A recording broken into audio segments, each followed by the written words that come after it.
মায়াৰ হাতত পৰাজয় নহবা। ওম শান্তি। আজিৰ মুৰলি 19 তাৰিখ 4 মাহ 2023। বাবাই কৈছে, মৰমৰ সন্তানসকল, এতিয়া মৰমৰ ঘৰলৈ যাব লাগে। সেইবাবে পুৰণি জগতৰ কৰ্মৰ লেনদেন বা হিচাপ নিকাচ নিষ্পত্তি কৰা। যোগ বোলেৰে বেকৰ্মজিত হোৱা। প্ৰশ্ন: তোমালোক সন্তানসকলে লাইট হাউচ হৈ পিতাৰ সৈতে কিয় যুগসূত্ৰ গঢ়া?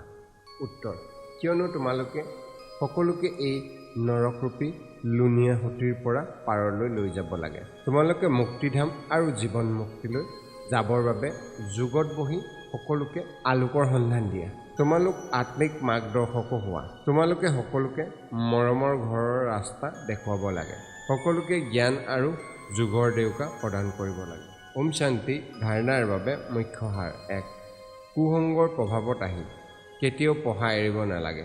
কোনো দেহধাৰীৰ প্ৰতি আকৰ্ষণ ৰাখিব নালাগে। 2. পাপৰ পৰা মুক্ত হোৱাৰ বিধি হৈছে স্মৃতিত থকা। সেইবাবে স্মৃতিত থকাৰ খাটিয়ান নিশ্চয় ৰাখিব লাগে। স্মৃতিত থাকিবলৈ নিজে নিজৰ সৈতে প্ৰতিজ্ঞা কৰিব লাগে।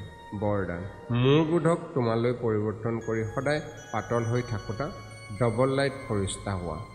শ্লোগান: পিতাৰ প্ৰতি উৎসৰ্গিত হোৱাৰ সাৰ পৰিধান কৰি লোৱা, তেতিয়া মায়াৰ হাতত পৰাজয় নহবা। ওম শান্তি।